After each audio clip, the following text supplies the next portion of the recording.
Graça e paz, irmãos. Privilégio para nós estarmos reunidos mais uma vez para este culto de oração.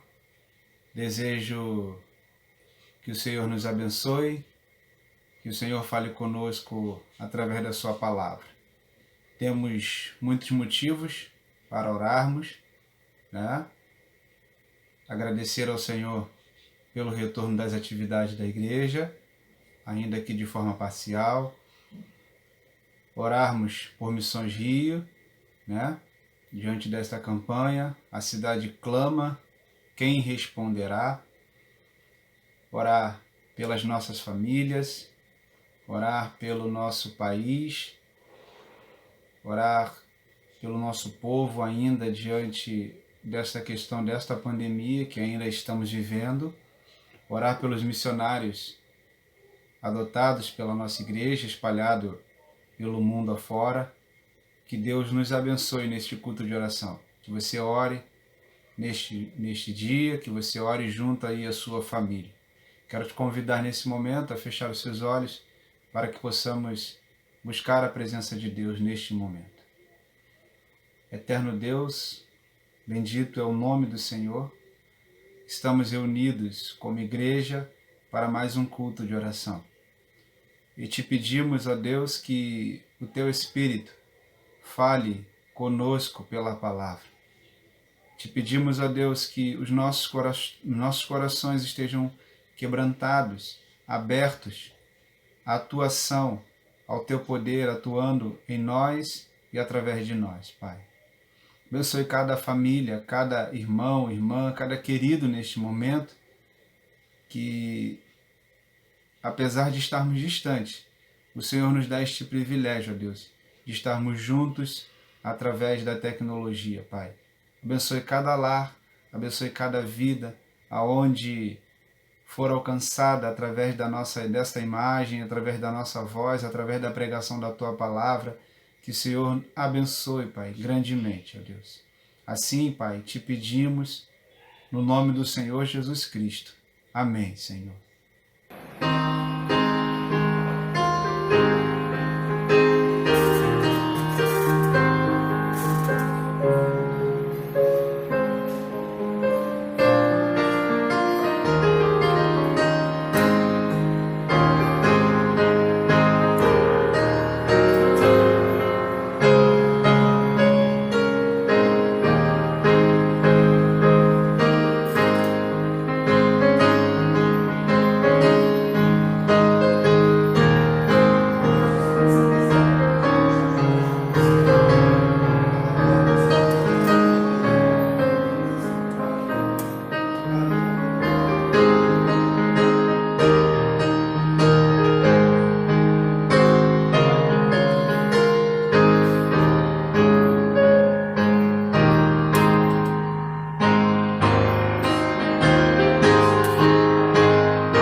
sou o pastor Zeca, pastor da juventude aqui da Primeira Igreja Batista do Lins. Estou aqui para falar um pouquinho sobre o impacto de carnaval. Em primeiro lugar, eu quero dizer que tem sido muito bom, um privilégio, um prazer receber todo esse grupo de voluntário aqui conosco. Um tempo que a gente tem orado aqui 24 horas por dia. Temos saído também para evangelizar aqui ao redor da nossa igreja. Tem sido um privilégio falar do amor de Jesus para cada uma dessas pessoas. E o nosso desejo é que a gente possa alcançar cada uma dessas pessoas com o Evangelho de Cristo Jesus, que é o poder de Deus para transformar vidas. Para a gente tem sido muito bom estarmos aqui, vivermos esse tempo, onde muitas pessoas tiram esse tempo para fazer inúmeras coisas, descansar, ir para o retiro. Tudo é bênção do Senhor, mas a gente tem entendido que o tempo da nossa igreja, o tempo que nós devemos viver agora, é um tempo de alcançar essas pessoas. Nós queremos ser relevante aqui onde nós estamos plantados. Queremos fazer diferença onde nós estamos inseridos, para dentro dessa realidade, para dentro da comunidade. Queremos alcançar com o verdadeiro amor de Cristo Jesus.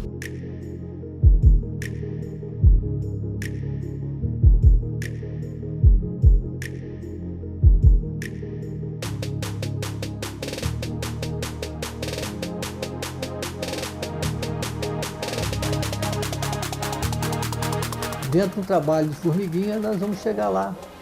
E outras vezes vamos ter mais aproximação, e isso aí vai servir para um contato inicial que vai fazer com que nós possamos ter um relacionamento também maior com eles. E o que eu acho mais impactante nisso é o nosso exemplo, né? E o nosso exemplo é que vai fazer com que as pessoas, que a igreja dê mais fruto, né? Ou possa fazer transformação.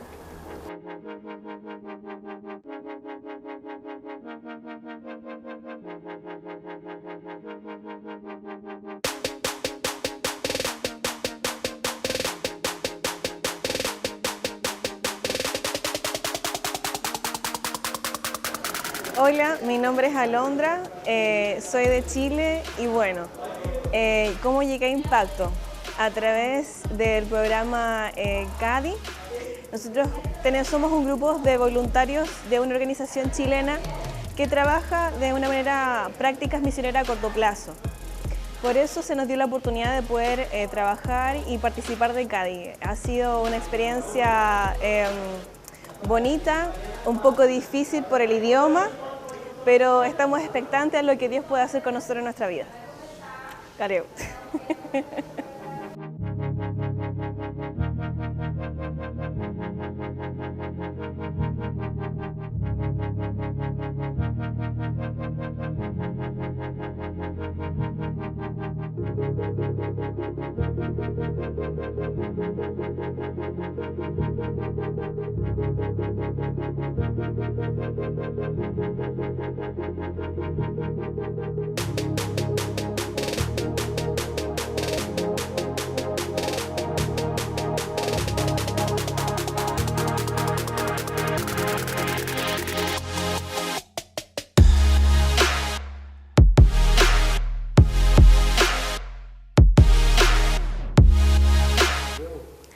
A segunda experiência para mim está sendo mais impactante, especialmente porque Deus me permitiu reencontrar uma pessoa que eu tive a oportunidade de abordar no ano passado, e essa pessoa estava desviada dos caminhos do Senhor e ela se reconciliou com o Pai, e isso para mim foi marcante, porque sempre que as pessoas me perguntavam, eu falava desse testemunho, porque ela disse que ela não queria voltar para Jesus naquela situação. E esse ano eu pude contemplar o cuidado de Deus com a vida dela e também com a minha vida, de poder vê-la novamente nos caminhos do Senhor e poder testemunhar daquilo que Deus tem feito na vida dela. O impacto é de extrema importância, porque nós temos muitas pessoas que estão nesses lugares buscando uma alegria que não é verdadeira, que não é permanente nem constante. Nós só encontramos essa alegria em Jesus, e nós somos os instrumentos que Deus escolheu para estarmos aqui, para falar desse amor para essas pessoas e possibilitar que elas tenham um encontro verdadeiro com o Senhor. Talvez não aconteça durante a noite, enquanto estão ali na festa, mas com certeza o Espírito Santo de Deus, que é quem convence, vai conduzi-los a um momento especial de reencontro com o Pai ou de encontro com o Pai, para que eles possam se decidirem viver de acordo com aquilo que Jesus nos chama para viver.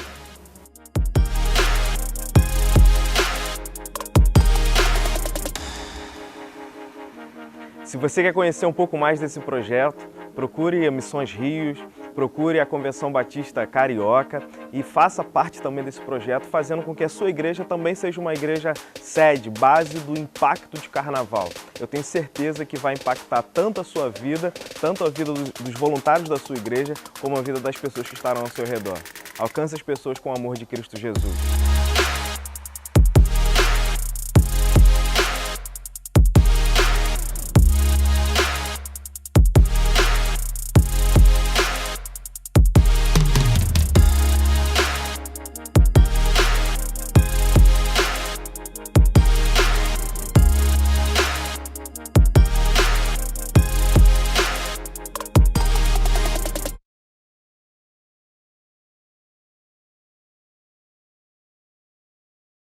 Amados irmãos, gostaria de compartilhar um texto da Palavra de Deus que se encontra no livro de Atos, no capítulo 1, a partir do verso 21 até o verso 25.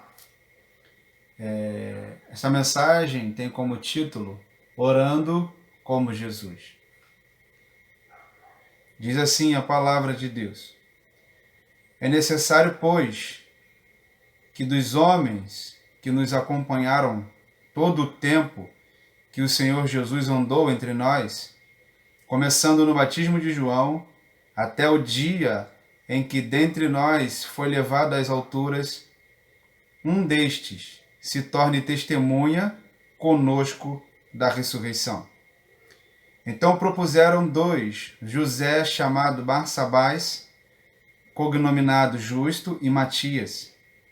E orando, disseram: Tu, Senhor, que conheces o coração de todos, revela-nos qual destes 2 tem escolhido para preencher a vaga neste ministério e apostolado da qual Judas se transviou, indo para o seu próprio lugar.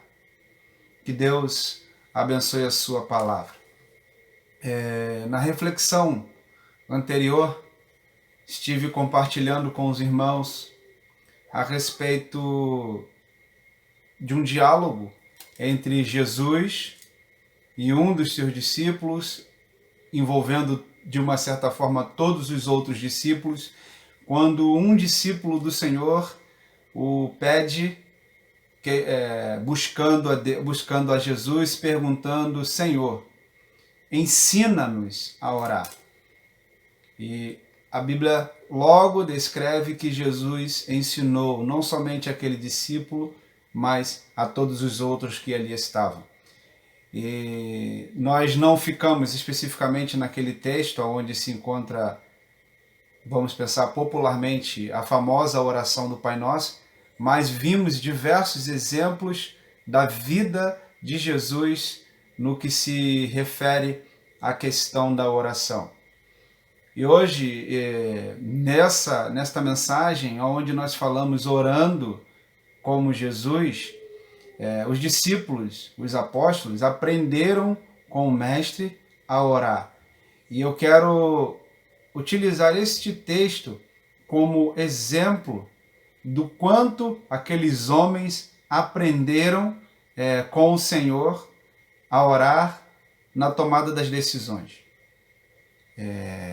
Quando olhamos para esse texto, nós vemos os discípulos reunidos e Jesus é elevado aos céus. Lucas vai descrever todas as coisas que Jesus começou a fazer e a ensinar, quando ele se apresentou com diversas provas, né? Ele se apresentou vivo, né? E ele vai orientar aos discípulos para que, determinando que eles estivessem em Jerusalém até que eles fossem revestidos, para que eles pudessem ser testemunha do Evangelho, né? Em Jerusalém, em todos os lugares, até os confins da terra. E ali aqueles homens perseveram unânimes, junto com as mulheres e os irmãos de Jesus, perseveram unanimemente em oração. E naquele momento em que eles estão orando, perseverando, eles se reúnem e vão tomar uma decisão a respeito da escolha do novo apóstolo para a substituição de Judas Iscariote, aquele que havia traído. E nesse momento, Pedro toma a palavra e se levanta no meio daqueles irmãos, né? Prepara ali uma assembleia para tomar essa decisão, e o texto bíblico diz que havia em torno de 120 pessoas, ali no verso 15 desse capítulo, né?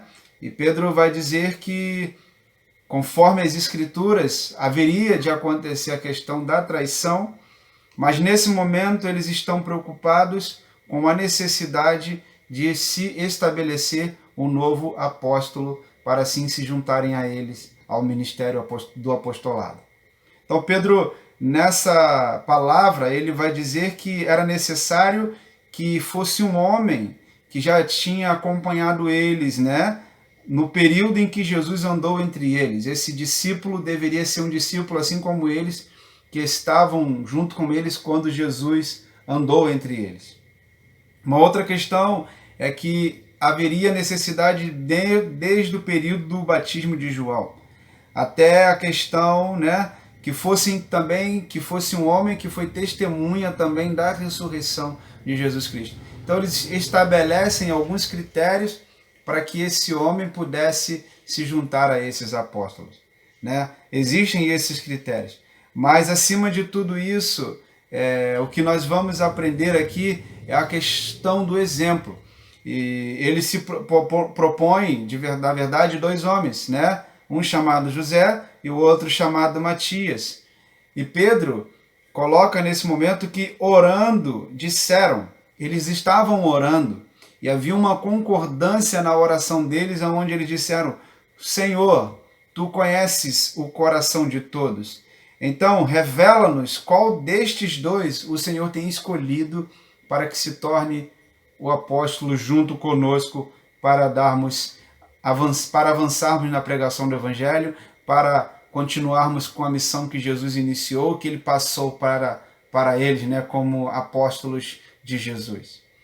O exemplo desses homens orando para tomarem uma decisão da escolha de um novo discípulo, isso é evidenciado na vida do Mestre. Por isso, quando eu pensei nessa mensagem de hoje, orando como Jesus, porque lá em Lucas, capítulo 6, se você quiser abrir a palavra de Deus lá em Lucas, no capítulo 6, nós tivemos o exemplo de Jesus que se retirou para um local, no caso aqui a Bíblia diz um monte, capítulo 6, verso 12, ele tinha o propósito de orar naquele local, e ele passou uma noite orando para escolher aqueles discípulos, aqueles apóstolos que estariam com ele. Jesus sabia quem eram aqueles. Jesus busca ao Pai orientação para escolher os homens que haveriam de dar continuidade ao seu ministério, aqueles que iriam, vamos pensar assim, substituí-lo, né, nesse ministério do reino de Deus, no sentido de explanar o reino na terra. Jesus buscou a orientação do Senhor, o Deus Todo-Poderoso, porque eram homens simples, homens reconhecidamente iletrados pela sociedade daquele tempo, e Jesus ora, busca ao Pai para a escolha dos 12. E isso vai se repetir na vida desses homens agora no capítulo 1 de Atos, no momento em que eles têm que tomar uma decisão de escolher um homem para completar o número dos 12, para darem prosseguimento à obra da pregação do Evangelho, para continuarem pregando o arrependimento e a chegada do reino dos céus, pregando a ressurreição de Jesus dentre os mortos. Então eles se retiram nesse momento e oram. Isto é evidenciado através do exemplo de Jesus. Nós aprendemos de uma forma teórica mas nós aprendemos muito mais com o exemplo. Nós precisamos de fato de exemplo. E Jesus foi o exemplo de oração na vida daqueles apóstolos. Jesus deixou esse exemplo para eles. Eles aprenderam com o Mestre. E nós podemos aprender agora através da palavra. Jesus orou para tomar uma decisão. Os apóstolos, naquele momento em que precisava escolher o 12º, aquele para completar o número dos 12, eles se reúnem, perseveram em oração e oram a Deus para poder escolher aquele homem e acabam escolhendo Matias. Isto é, eles repetiram aquilo que Jesus havia feito lá, como Lucas narrou no capítulo 6. Exemplo de oração. Eu fico pensando em muitas coisas que podemos aplicar para nossas vidas. Tomamos muitas decisões ministeriais. E aí, pensando para nós, como igreja local, há muitas decisões que nós tomamos. Primeiro, essas decisões que tomamos, nós buscamos a vontade de Deus ou tomamos uma decisão pelo nosso pensamento, pelo nosso sentimento, pelas nossas afinidades, né? Somos tendenciosos a tomarmos decisões baseado nesses aspectos, pelo que pensamos, pelo que sentimos, pelas nossas afinidades, às vezes pela aparência daquilo que achamos. Então, precisamos aprender com o exemplo de Jesus, que se evidenciou na vida dos apóstolos e que podemos aplicar para as nossas vidas. Ao tomarmos decisões ministeriais, precisamos orar a Deus para termos a certeza daquilo que estamos fazendo. E isso aprendemos com esses homens, né? Precisamos aprender a orar para a tomada das decisões das nossas vidas, ministerialmente, como já citei, mas em outros aspectos também das nossas vidas, porque seja a nossa vida pessoal, a nossa vida familiar, a nossa vida profissional, a nossa vida estudantil, a nossa vida, tudo é para a glória de Deus. Como diz o apóstolo Paulo, portanto, quer comais, quer bebais, façais qualquer outra coisa, façais tudo para a glória de Deus. O que gostaria de deixar para mim e para nós nesse momento, nesta mensagem, é que precisamos aprender a orar como Jesus. E ele foi o maior exemplo de vida de oração. Jesus orou em todo momento. E esse exemplo da vida de oração foi transmitido, isto é, foi reproduzido na vida dos apóstolos para a tomada de uma decisão ministerial. E desejo que essa prática da oração seja realizada na minha vida, na sua vida, na nossa vida como Igreja Batista Memorial do Malé. Em cada decisão que tivermos que tomar, ministerialmente, em cada decisão que tivermos que tomar naquilo que estamos fazendo para o reino, precisamos orar. E orar aguardando para que o Senhor confirme aquilo que Ele colocou, aquilo que Ele propôs em nossos corações. Que Deus nos abençoe, que Deus possa nos ensinar através desta palavra, do exemplo em que vimos na vida do Mestre, reproduzido na vida dos apóstolos e que possa ser reproduzido também em nossas vidas. Que Deus te abençoe, que você tenha um restante de semana abençoado na presença do Senhor. Um grande abraço, fique na paz, meus irmãos.